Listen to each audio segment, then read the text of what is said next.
Señor, te damos gracias en esta hora por el tiempo que nos permites tener contigo para poder, Señor, entrar en tu palabra y rogarte, Señor, que nos guíes a través de las Escrituras. En este capítulo, en esta sección de este capítulo extenso, largo, Señor, en que encontramos un detalle, una traición, Señor, de uno de los personajes más cercanos a Jesús. Y te pedimos, por favor, Padre, que nos guíes para poderlo entender de manera adecuada y que lo podamos llevar a nuestras vidas también. Gracias en el nombre de Jesús. Amén y amén.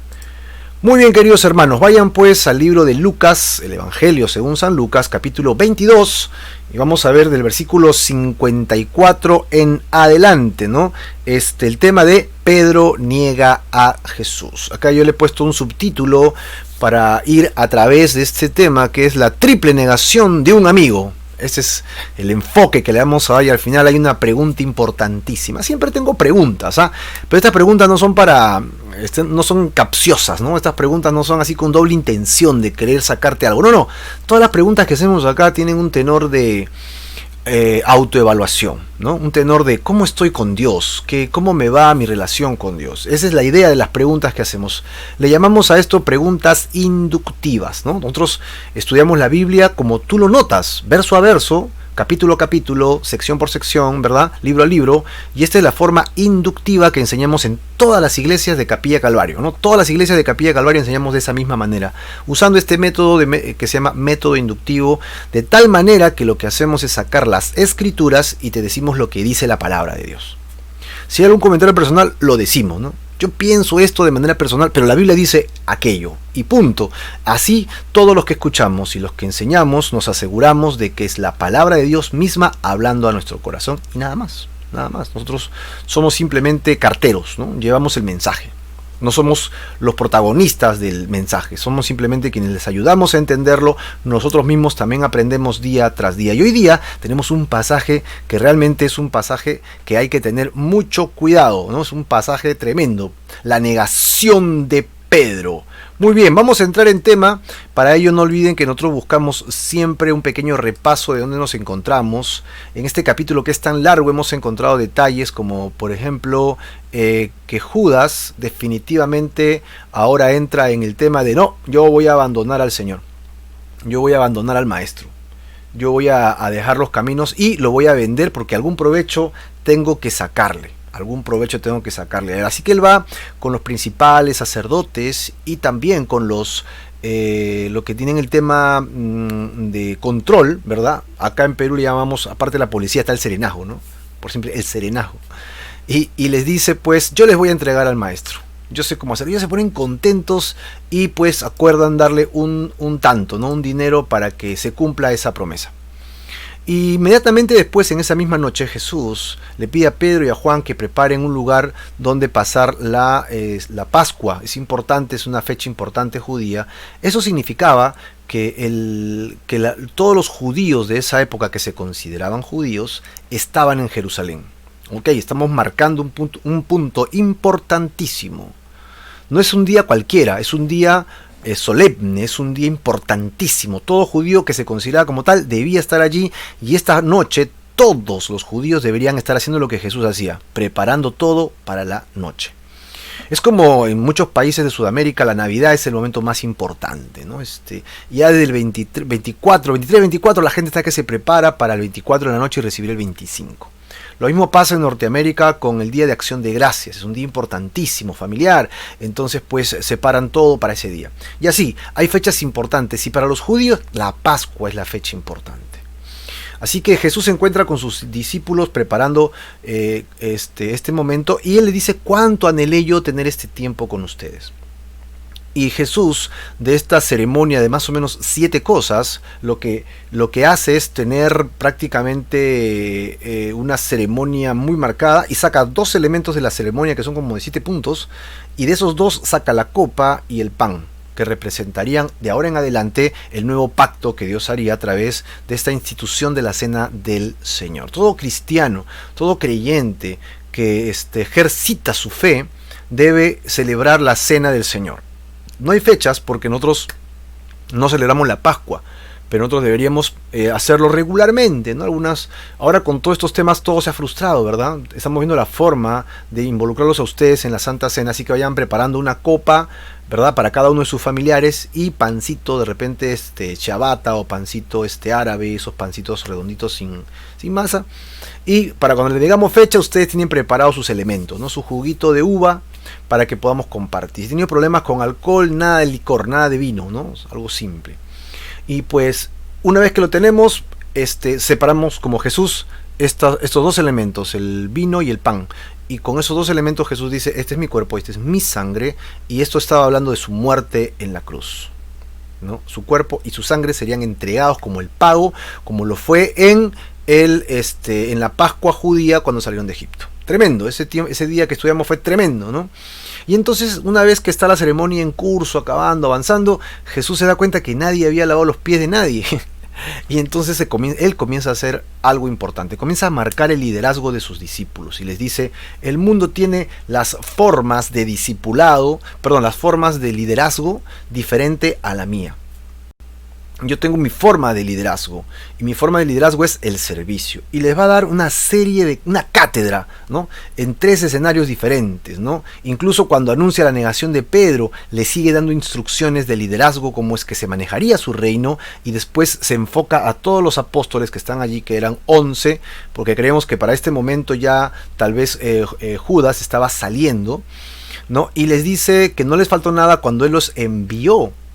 Cuando Él los envió para que vayan a predicar, no les faltó nada, pero ahora sí tienen que estar preparados, porque en la vida misionera va a ser difícil. Inmediatamente Jesús se pone de pie, ¿no? Sale del aposento alto que era dentro de la ciudad de Jerusalén, camina hacia el monte de los Olivos, ¿verdad? Y se cree que esto estaba al este de Jerusalén, como yendo a Betania. Así que Él baja, pasa por un riachuelo que vertían incluso dentro del templo, ¿ok? Ya preparaban también la Pascua, y se dice, por historias alternativas, que ellos sacrificaban pues los animales para la Pascua, y toda la sangre chorreaba justamente por este riachuelo que separaba el Monte de los Olivos con la ciudad, ¿no? La ciudad de Jerusalén. Así que cuando Jesús pasa y lo que ve es un río rojo prácticamente, ¿no? Estaba totalmente enrojecido por la sangre de los animales que habían sido vertidas por ese río. Imagínate todos estos cuadros, ¿no? Imagínate todos estos cuadros. Amén. Creo que se nos cortó por un momento, pero acá seguimos. Reconexión exitosa, nos dice por acá. Muy bien, espero que no se nos haya perdido mucho de la introducción. Sin embargo, era una introducción, ¿no? Jesús cruza, llega al Monte de los Olivos, y allí él hace una de las oraciones más intensas que encontramos en toda la Biblia, y encontramos incluso que Lucas es el único que dice que fue tan intensa su oración que sus gotas de sudor, ¿no? Se mezclaban con algo de sangre y caían al suelo como grandes gotas de sangre. Tremendo. Pues aquí encontramos que estaba en el Monte de los Olivos, le dice a sus discípulos que oren, que estén prestos a orar, y mientras que va y los ve que no oraban, dice que ve una multitud llegando y encuentra que el que lideraba esa turba era nada más ni nada menos que ¿quién? Judas. Judas estaba adelante. ¿Y qué venía a hacer? A entregar a el maestro. Eso venía a hacer, a entregar al maestro. Y cuando él llega, le da besos, ¿no? Y lo reconoce, así que se le acercan. Pedro saca su espada, él había decidido defender a Jesús hasta la muerte, lo había dicho delante de todos, y al hacer esto, pues Jesús le dice, guarda tu espada, basta, y le corta la oreja a uno de los siervos del sumo sacerdocio, ¿no? Que es Malco, creemos que es Malco. Jesús detiene el asunto, inmediatamente lo sana, no sabemos exactamente cuál fue el corte ni del tamaño, pero Jesús sana a este hombre, y después de sanarlo, lo que sucede es que lo toman preso. Y aquí estamos, en este escenario, y hemos reducido toda la historia solamente a estas líneas que acabamos de decir, y es cuando entramos a nuestro estudio del día de hoy. A nuestro tema del día de hoy, ¿no? Que es justamente cuando Jesús ya es arrestado y llevado, ¿verdad? Y Pedro lo va a seguir, a pesar de que Jesús le dice que se detenga. Vamos a ver cómo Pedro sigue a Jesús en el versículo 54. Y prendiéndole, Le llevaron y le condujeron a casa del sumo sacerdote, y Pedro le seguía de lejos. Aquí encontramos que le seguían, dice, o sea, prendieron a Jesús, ellos vieron que Pedro sacó una espada, luego Pedro desapareció, Malco estaba sangrando, la gente no entiende bien qué sucede, el cuadro estaba siendo fuerte. Seguramente muchos de ellos habían sido instruidos con dinero para que hicieran esta labor, así que ellos, presurosos por conseguir lo que habían iban a reclamar, toman a Jesús y se lo llevan, lo prendieron. Recuerdan toda la guardia que había, y no, la vez pasada dijimos más o menos los detalles de cuántas personas habían allí. Le llevaron y luego dice le condujeron. Es decir, no fue un tema de que lo llevaron y lo dejaron en una carceleta. Es conducir, es que lo llevaron en canalizado. O sea, fue dirigido a un lugar específico. ¿Dónde? A la casa del sumo sacerdote. Era de noche, era muy tarde. Pues tenemos que considerar que Jesús... Lo lógico era llevarlo a la carceleta, pues no llevarlo a la carceleta y que esté hasta el otro día para el juicio, no, pero lo llevaron a la casa del sumo sacerdote. Ahora, la casa del sumo sacerdote, las casas grandes de ese lugar, que estuve tratando de instruirme un poco y leer más acerca de cómo eran, es que eran casas muy grandes que por lo general tenían un patio central, rodeado de muchas cámaras, ¿no? Todas las cámaras podían ver al patio y desde el patio se podía ver a todas las cámaras.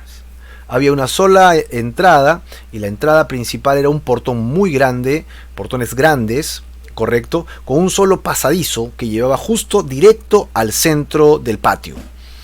De tal manera que todos los que entraban tenían que conducirse por ese lado. Una vez dentro, pues tú llegabas al patio y el patio tú podías escoger qué cuarto deseabas entrar. En el pasadizo, entre el portón y el patio, encontrabas tú un lugar donde aparentemente quedaba aquella persona que cuidaba la casa, ¿no? Que cuidaba la casa, el vigilante de la casa. Así que, teniendo esto en cuenta, lo condujeron por este canal prácticamente para llevarlo al patio del sumo sacerdote. Y Pedro le seguía de lejos, ¿no? Pedro le seguía de lejos. Esto es interesante porque Pedro había dicho que él era capaz de morir por el Señor, ¿no? Mi vida daré por ti, ¿no? Te seguiré hasta la muerte, Señor. Son palabras de Pedro, ¿no? Tremendo.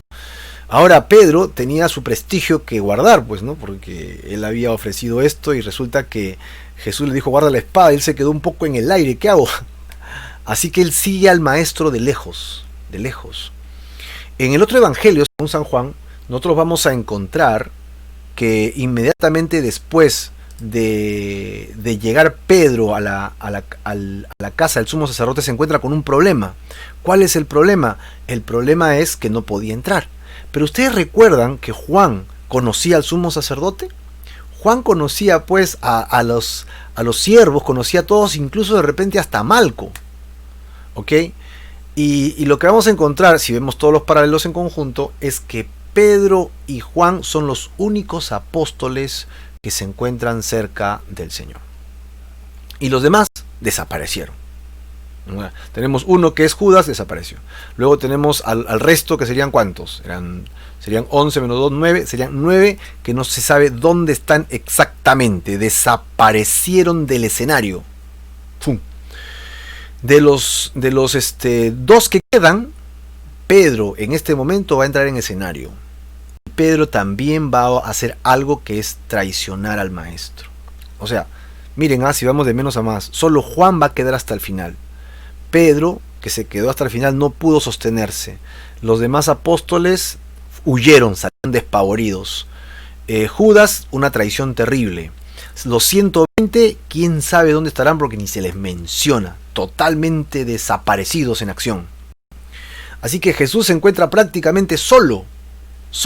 Juan no dice, no se sabe dónde está, en qué parte del patio, pero Pedro dice que le seguía de lejos, y es Pedro quien puede entrar, es Pedro quien puede ingresar por esta especie de callejón después del portón, porque Juan le permitió entrar, ¿no? Dice que habló con la criada y le dijo, déjalo pasar, yo lo conozco. Ay, pasa, no sé quién eres tú.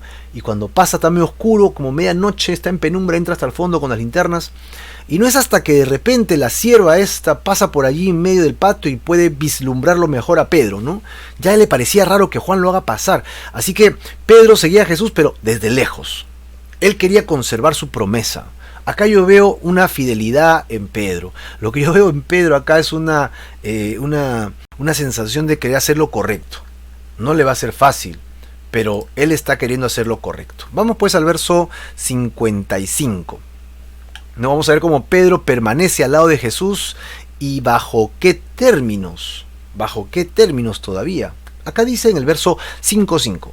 Y habiendo ellos encendido fuego en medio del patio, se sentaron alrededor y Pedro se sentó también entre ellos.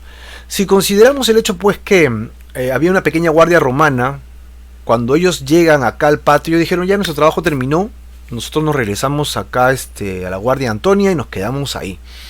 Pues estos judíos que sigan con lo suyo.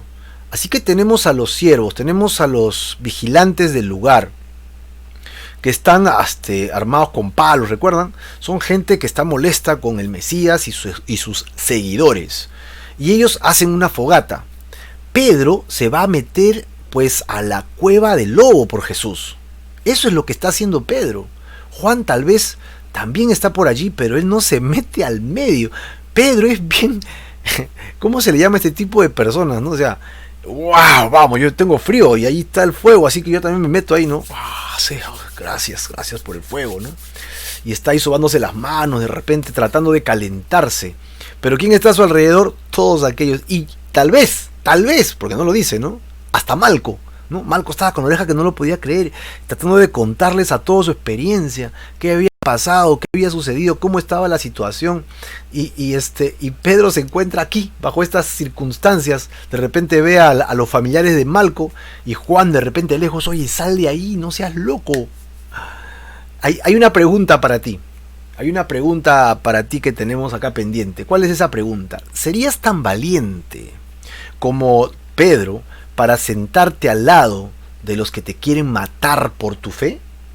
¿Serías tú capaz de poder enfrentar temerariamente, esa era la palabra, ¿no? Temerariamente, pues, las situaciones de temas de fe, ¿verdad? O tal vez somos muy temerosos todavía en cuestiones de fe. Tenemos miedo al rechazo, tenemos miedo al qué dirán, tenemos miedo a qué nos pueda pasar después, nos van a mirar feo, ya no nos van a dar ciertas pues prerrogativas como familiares o amistades, nos van a desbancar de lugares en los que nos sentimos privilegiados. ¿Por qué? Porque a la hora que decimos yo soy cristiano y mi fe es firme y yo creo en estas cosas, mucha gente definitivamente no va a querer seguir contigo, ¿no? O van a comenzar a atacar tu vida espiritual, tu vida. Así que es una pregunta simple, pero es una pregunta profunda, pero es para ti. Ahí está, si tú quieres la responde, la tienes acá al pie para que tú puedas responderla. Nadie va a ver tu nombre, esto es como un tipo encuesta que te va a ayudar simplemente a evaluar. Pon ahí tu respuesta, sí o no. ¿Serías tan valiente como Pedro a sentarte al lado de los que te quieren matar por tu fe? ¡Wow! ¿No? Me encantaría en algún momento de repente conversar más de este tema contigo. Y vuelvo a leer el versículo 55. Dice acá, y habiendo ellos encendido fuego en medio del patio, ellos son todos los que habían capturado a Jesús, se sentaron alrededor, obviamente para calentarse por la noche, ¿no? Que era fría. Y Pedro se sentó también, dice, entre ellos. Se metió al medio del lío, ¿no? Al medio del problema. Tremendo el Pedro, tremendo, ¿no? Bueno, vamos al siguiente verso, el versículo 56. Vamos a ver la primera negación de Pedro. Vamos pues, en un paralelo con los otros evangelios, que tal vez esta mujer que vamos a ver acá en el escenario es la criada que tenía la facilidad de poderse mover en la casa. Tal vez ella tenía el control de la puerta, tal vez ella tenía el control de las situaciones de servicio más cercanas, ¿no? Porque los hombres eran los que tenían el liderazgo, pero la mujer acá pues tenía prerrogativas porque se movía libremente por la casa. Acá habla de ella como una criada, ¿no? Pero una criada al verle sentado al fuego, es decir, ahora el fuego le está alumbrando la cara y todo su rostro es clarísimo. Tal vez, como no sabemos quiénes fueron con la turba, esta mujer quería ir por allí, porque recuerda, el criado Malco estaba ahí. ¿Qué hacía Malco ahí, no? Y esta criada podría estar ahí también, podría estar ahí, ¿no? Así que ella lo pudo haber reconocido, uno, porque fue con la turba, o dos, porque simplemente lo había visto en el templo, porque Jesús y Pedro paraban con todos los demás apóstoles siempre juntos. Así que dijo, y lo señaló, ¿no? Al verle sentado al fuego, se fijó en él y dijo, también este estaba con él. Acá está, él también estaba con él, yo lo conozco, yo lo he visto, yo sé quién es. Ahora que está frente al fuego, yo vislumbro su rostro y yo identifico que él es, ¿no? Los indico, bien legales, los indico.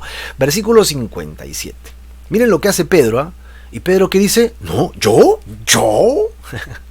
Él lo negó, diciendo, mujer, yo no lo conozco. ¿De qué estás hablando, mujer? Ahora, recuerden pues que en un tiempo como el tiempo hebreo judío, en la época de Jesús, en una época muy machista, la voz del hombre era más creíble que la de la mujer. Y acá tenemos nosotros que la gente dice, sí, seguro, ¿no? Pero ella no se quedó tranquila. Seguramente ella va a cambiar de turno o está allí y sigue hablando, sigue cuchicheando como a algunas mujeres a veces les gusta hacer, ¿no? No digo que los hombres no lo hagan, yo digo que ahí se ponen a hablar y no paran. Y ya sigue hablando y lo escuchan, la escuchan y otras personas toman atención y dicen, a ver si es verdad, ¿no? Y aquí encontramos la primera negación de Pedro. Pedro, ¿cuál es el objetivo? Si Pedro está en medio del patio, él llega a ver a Jesús de lejos seguramente. Recuerden, seguramente muchos creen que Anás y Caifás vivían cerca, ellos eran suegros, ¿no? Eran suegros y yerno, entre suegro y yerno eran ellos. Y muchos creen que vivían en la misma casa, de tal manera que estos juicios entre Anás y después Caifás no tuvo que ser público en la calle, porque solo tenía que salir al patio para ir de un lugar a otro. Así que fue donde uno, y mientras que estaba uno en juicio, Pedro podía ver a Jesús desde lejos entre las ventanas y puertas que lo estaban juzgando, ¿no? Eso, él estaba atento, y Jesús estaba muy adentro, ¿ok? Y él está viendo a Jesús de lejos probablemente y niega a Jesús. O sea, frente al maestro todavía, y niega a Jesús. Ahora, veamos el siguiente versículo, versículo 58, ¿no? Dice, un poco después, o sea, ya está acabando este primer juicio, tal vez, ¿no? Un poco después, viéndole ¿otro qué? Otro siervo, otro criado de la casa. Recuerden que Malco era criado de la casa. ¿Cuántos criados podrían haber en una casa de un sumo sacerdote? No, ese detalle no lo manejo. Pero no creo que sean pues miles, ¿no? Hablamos de muchas personas, pero que se podían conocer entre sí, entre ellos. Así que Malco tal vez tenía estas noticias. Ahora la criada también está hablando. Y todos están comenzando a corroborar que Pedro era aquel discípulo que seguía al maestro y que obviamente le había cortado la oreja a Malco, ¿no? Imagínate, toda la familia tan molesta ahí. Un poco después, viéndole otro, dijo, tú también eres de ellos. Y Pedro dijo, hombre, no lo soy. En el tenor de Pedro, ¿no? Como lo diría él, yo no lo soy. El otro evangelio, si no me equivoco, es Marcos, añade la idea de que esta negación viene acompañada de juramento. Como dirían ahora los muchachos del barrio, ¿no? Yo te la juro por esta, ¿no? Algo así, parecido a eso, ¿no? Por esta que no, ¿verdad? Te la juro. O sea, vino acompañado de juramento, ¿no? O sea, yo no lo soy, te lo juro. Algo así podría haberse escuchado de repente en la voz de Pedro. Ahora imagínate, él está añadiendo un juramento a este dicho. Veamos pues en esta segunda negación. Pedro solo está enfocándose en Jesús y no quiere que lo descubran. Él solamente está siguiendo el momento. Pero ustedes recuerden que luego va a ser terrible lo que va a pasar.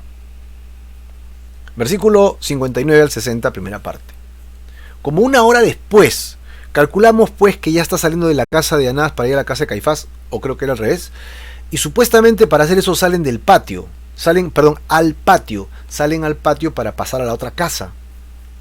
Recuerden que todo esto era de noche, así que podemos ver que de lejos Jesús está siendo llevado, ¿no? Conducido, guiado hacia el otro lugar, y desde el patio se podía ver eso, pero inmediatamente dice otro, en tercero, otro afirmaba diciendo, verdaderamente este estaba con él. Y ahora, ¿cuál era su argumento? El primer argumento era porque lo habían visto con el maestro. Y el segundo argumento le seguía al primero, pero el tercero añade un detalle. El detalle es este, porque es Galileo, es decir, por su dejo, por el dejo que esta persona tenía. Acá en Perú tenemos varias regiones.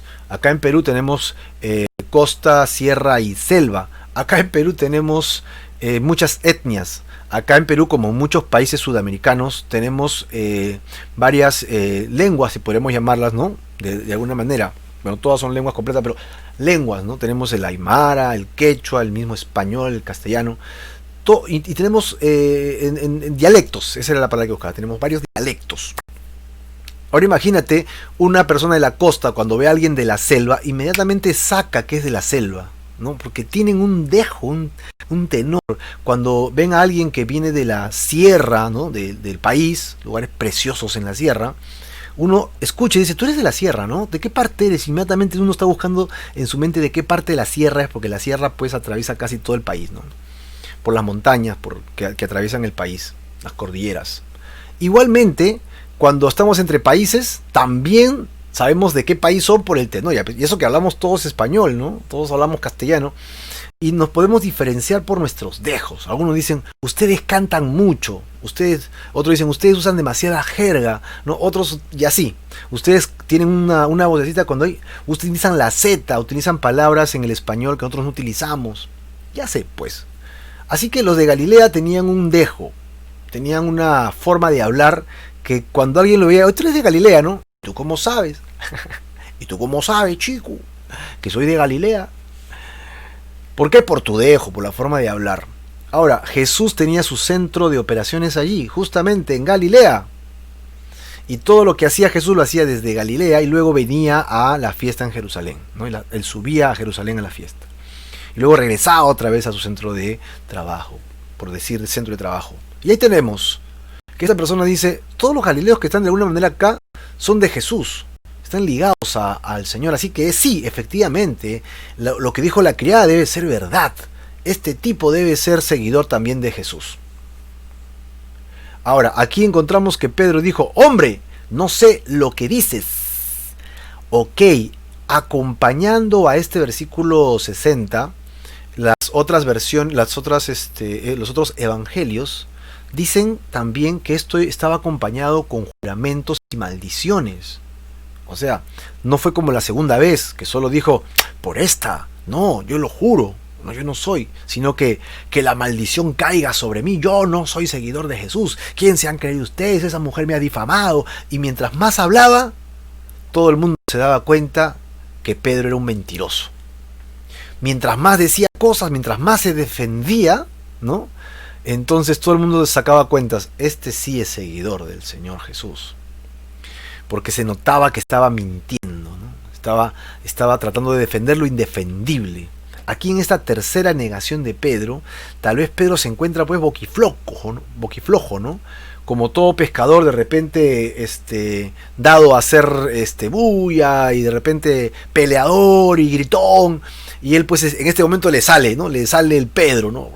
Y se pone a pelear, a discutir, a infamar, a gritar. Y se pone a decir cosas así feas, fuertes. Y cosas horribles. En la boca de este apóstol. Un apóstol que amaba a Jesús de todo corazón. Esto es increíble. Eso nos pone a nosotros en situaciones difíciles también, ¿verdad? Situaciones en las que nosotros tenemos que evaluar nuestra actividad espiritual. A veces somos cristianos, nos llamamos cristianos, pero nos comportamos muchas veces como no cristianos. Somos cristianos y nos comportamos y hablamos y decimos cosas que no deberíamos decir. Y tal vez de esa manera estamos negando también al Señor. Queremos agradar a la gente, queremos agradar a los que están en el fuego, queremos agradar a los que están en el patio. Queremos sentirnos cómodos con ellos, mientras que Jesús está lejos, ¿no? Y lo estamos mirando, pero nos sentimos cómodos en nuestro círculo. Y no queremos que nos muevan del círculo. Yo quiero tener a Jesús a distancia y me quiero mantener en mi círculo. Esto es muy penoso, porque si te quieres mantener allí vas a tener que negar a Jesús. Y tal vez diciendo improperios, como en este caso Pedro lamentablemente lo estaba haciendo. No es hasta que Jesús, al salir al patio para ir al otro sacerdote, que tal vez Pedro recién va a entrar en cuentas de lo que estaba haciendo, de lo que estaba diciendo. Y esto va a ser tremendo en la vida de de Pedro, ¿no? Vamos a ver pues el siguiente verso, el verso 60 en la parte B y versículo 61. Dice acá: y enseguida, mientras él todavía hablaba, ¿qué pasó? Cantó el gallo. Ya era de madrugada, el gallo se despierta, ¿no? Y hace su típico sonido, sin saber que estaba justamente dándole el campanazo, ¿verdad?, acá en los tímpanos de Pedro, mientras que a lo lejos, en la penumbra, él podía visualizar a Jesús que salía al patio, y Jesús escucha el gallo con Pedro y seguramente sus ojos se quedan fijos en Pedro. Porque miren lo que dice el verso 61, no les estoy contando un cuento, dice acá el 61, entonces, vuelto el Señor, miró a Pedro. Así que tenemos al maestro que lo están llevando y canta el gallo, y Jesús agarra y busca la mirada de Pedro, y de lejos lo ve y lo queda mirando a Pedro. ¿Cuál habrá sido la mirada de Jesús? Dicen muchos, incluso creo que hay hasta canciones, que basta con una mirada, ¿no? Basta con una mirada del maestro. Vuelto el Señor, miró a Pedro. ¿Cuál habrá sido la mirada de Pedro? Yo creo que ha sido una mirada compasiva. ¿Sabes por qué? Porque si a Judas lo trató bien, ¿cuánto más no trataría bien a Pedro? A pesar de que en ese momento Jesús está sufriendo, está sintiendo el abandono de muchos, el único que queda allí lo está defraudando, pero aunque se hizo el ejercicio de quedarse, nadie más se quedó, ¿no? Y Jesús voltea y le dice: yo te lo dije, te dije, Pedrito, que ibas a hacer exactamente lo que acabas de hacer, ¿no? De repente suspiró y se fue, ¿no? Y ahí lo están golpeando, después le mandaron bofetadas, lo están injuriando. Jesús está sufriendo, pero aún así tuvo una mirada de compasión para Pedro. Yo creo que sí, porque dice que Pedro se acordó de la palabra del Señor que le había dicho, creo que si no me equivoco es el verso 30, ¿no? Cuando Jesús le dice a Pedro que lo va a negar. Y antes que el gallo cante, ahí está, cantó el gallo, me negarás 3 veces. Antes que el gallo no haga su kikiriki y se despierte y quiera despertar a todos, tú me vas a negar 3 veces, Pedrito. Esto vino a la memoria de Pedro, y tú cómo te hubieras puesto con esta negación tan terrible, ¿no? Esta negación tan fea, tan fuerte, ¿no?, que encontramos acá. ¿Te has sentido confrontado con el amor de Cristo a pesar de haber fracasado? Yo sí, honestamente. Tengo que confesar que aún a pesar de los años de ministerio, los años de iglesia, los años en las cosas de Dios, he fracasado, he hecho lo malo, he negado a Jesús muchas veces en el intento de querer agradar a la gente. Y esto es un error terrible, eso es un error que he lamentado con llantos y lloros y clamor al Señor. ¿Por qué? Porque no es correcto. Porque al final incluso lo único que Jesús hace es extender su misericordia y mover este corazón y decirnos a nosotros: tú eres mi hijo, yo te he rescatado, te he sanado, te he salvado, te he dado vida eterna. Y si te arrepientes, puedes regresar conmigo, porque yo no tengo condenación para ti, sino tengo vida eterna para ti.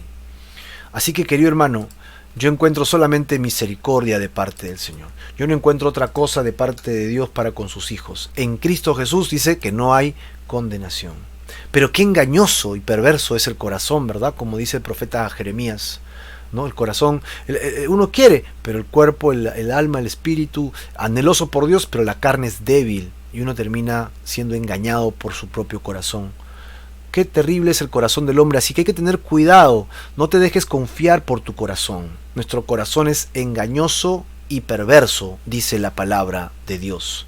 Sigue tu corazón, dicen por allí. Y yo me rasco la cabeza y digo: ten cuidado cuando sigas a tu corazón, porque si sigues tu corazón, a veces solo estás siguiendo tus emociones, ¿no? Y si solo sigues tus emociones, ¿qué pasa si hoy día te levantas feliz? Todo está bello. Y si mañana te levantas triste, todo está patas arriba en tu vida. Entonces vas a acabar en un carrusel de decisiones buenas y decisiones malas. No solo sigas tu corazón en ese sentido, sino que sigue a Dios, sigue a Jesucristo a través de su palabra. Él es fiel. Dice su palabra que Él es inconmovible. Dice que Dios es inmutable, que Dios no cambia Él sigue siendo el mismo ayer, hoy y por los siglos de los siglos. En Él no hay variación ni sombra de pecado. Él nunca ha pecado ni nunca pecará. Él sabe cuál es el camino correcto y lo mejor para cada uno de nosotros. Así que cuando yo voy a su palabra y me encuentro con Él, yo encuentro dirección para mi vida y me conviene obedecer la palabra de Dios. Y cuando yo desobedezco la palabra de Dios como Pedro en este pasaje, entonces yo soy confrontado muchas veces por el amor de Dios. Soy confrontado. Es como si Cristo pegara sus ojos en mí, o como si Cristo pegara hoy sus ojos en ti, ¿correcto? Y no te condena, sino que te llama al arrepentimiento. Yo creo que Pedro se arrepintió no más, porque con una mirada de Jesús de esa manera, después de que le avisó, no queda más que caer de rodillas arrepentido realmente ante su presencia. Ahí está nuevamente el versículo 61. Entonces, vuelto el Señor, miró a Pedro, y Pedro se acordó de la palabra del Señor que le había dicho: antes que el gallo cante, me negarás 3 veces.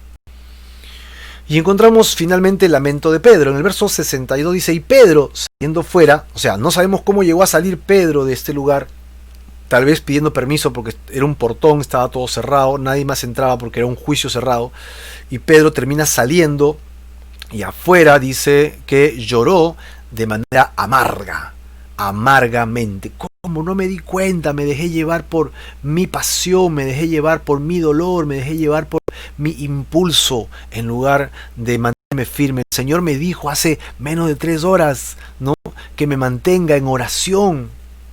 Me dijo que el diablo me había pedido para zarandearme, pero que mi fe no me falte. Él había pedido por ello. Señor, ¿cómo te he podido fallar? Perdóname. Y aquí encontramos pues a Pedro totalmente destruido en su corazón, humillado, ¿verdad?, ante él. ¡Wow! ¡Qué pasaje, hermano! ¡Qué pasaje! Porque en este pasaje estamos encontrando preguntas importantísimas para nosotros y para nuestras vidas y para nuestros corazones, para tomar decisiones en cuanto a nuestra fe, si somos capaces o no de hacer la voluntad de Dios, si somos capaces o no de entrar en la presencia del Señor. Así que tenemos una última pregunta para ti el día de hoy, una última pregunta de reflexión con la cual terminaremos nuestra lectura. ¿Tu fe en Jesús es tan firme que serías capaz de entregar tu vida por ella? ¿Es así tu fe? ¿Tu fe tiene ese nivel de entrega total? ¿Tiene una fe de poderte involucrar realmente en las cosas de Dios? Yo te animo de todo corazón a que no te rindas en tu caminar con Dios, a que le entregues tu vida totalmente al Señor y que el Señor haga su voluntad en tu vida. Si has cometido traición a Dios, arrepintámonos pues de nuestras traiciones al Señor y dejemos que Él limpie, Él borre nuestras rebeliones, que nos dé vida y paz, porque no hay cristiano que no le haya fallado a Dios, sino que muchos de nosotros no queremos reconocerlo. Pero estamos viviendo en un tiempo difícil que la gente necesita personas que estemos convencidas, realmente convertidas, realmente entregadas al poder de Dios, y no solamente que lo digamos, sino que lo vivamos con todo corazón. Nos sorprendió la bulla, pero aquí estamos, queridos hermanos, nosotros los hijos de Dios, queremos entrar en la presencia, en los caminos del Señor Jesús.